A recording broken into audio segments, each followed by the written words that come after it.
മെസ്സിയുടെ കഴിവിൽ എത്രത്തോളം മെസ്സിക്ക് വിശ്വാസം ഉണ്ടെന്നുള്ള ഈ ഒരൊറ്റ ഇൻസിഡന്റ് തെളിയിക്കും. കാരണം ക്രിസ്ത്യൻ ഡെല്ലോ എന്ന് പറഞ്ഞിട്ട് ഒരു പ്ലെയർ ഉണ്ടായിരുന്നു, ആൾക്കൊരു കുട്ടി ജനിക്കുകയാണ്. കുട്ടി ജനിച്ചപ്പോൾ സഹകളിക്കാർ മൊത്തം ആൾക്ക് സമ്മാനം നൽകുന്നത് അവരുടെ രീതിയാണ്. പക്ഷേ മെസ്സി മാത്രം സമ്മാനം കൊടുക്കുന്നില്ല. അപ്പോൾ ഇയാൾക്ക് വലിയ ആഗ്രഹമായിരുന്നു മെസ്സി ഒരു സമ്മാനം നൽകണം. മെസ്സി അത്രയും വലിയ ലെജൻഡാണ്, ലോകത്തെ നമ്പർ 1 പ്ലെയറും കൂടിയാണല്ലോ. അപ്പോൾ അദ്ദേഹത്തിൻ്റെ കയ്യിൽ നിന്നൊക്കെ ഒരു സമ്മാനം കിട്ടുമെന്ന് പറഞ്ഞാൽ വലിയ വാല്യൂബിൾ ആണ്. പക്ഷേ അദ്ദേഹം ഇങ്ങനെ നോക്കിക്കണം സമയത്ത് മെസ്സി വന്നിട്ട് പറയുന്നത് നിനക്ക് ഞാൻ സമ്മാനം കൊടുക്കുന്നില്ല, പക്ഷേ നിനക്കുള്ള സമ്മാനം നാളെ നമ്മൾ കളിക്കളത്തിൽ തരും. അപ്പോൾ ഇയാൾ എന്താണ് ഇങ്ങനെ സർപ്രൈസ് ആയി നിൽക്കുന്ന സമയത്ത് അടുത്ത ദിവസത്തെ കളിയിൽ മെസ്സി ഒരു 3 അസിസ്റ്റ് നൽകുന്നത് ഇതേ ക്രിസ്ത്യൻ ഡെല്ലോക്കാണ്. അങ്ങനെ ക്രിസ്ത്യൻ ഡെല്ലോ അവിടെ എന്ത് ചെയ്യുന്നത് ഹാട്രിക് അടിക്കുകയാണ്.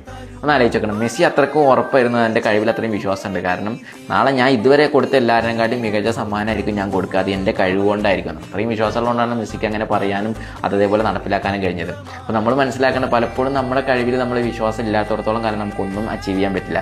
നമ്മുടെ കഴിവിൽ എന്നത്തോളം നമ്മൾ വിശ്വാസം അർപ്പിച്ചു കൊടുക്കുന്നു, അന്ന് മുതൽ നമുക്ക് അസാധ്യമായെന്ന് തോന്നുന്ന പലതും നമുക്ക് നേടിയെടുക്കാൻ കഴിയും. പിന്നെ എല്ലാത്തിനും ഉപരി നമ്മൾ പ്രാർത്ഥിക്കണം, പടച്ചവൻ്റെ അടുത്ത്. പ്രാർത്ഥനയും 100% ഹാർഡ് വർക്ക് ഉണ്ടെങ്കിൽ നമുക്ക് എന്തും നേടിയെടുക്കാൻ പറ്റും.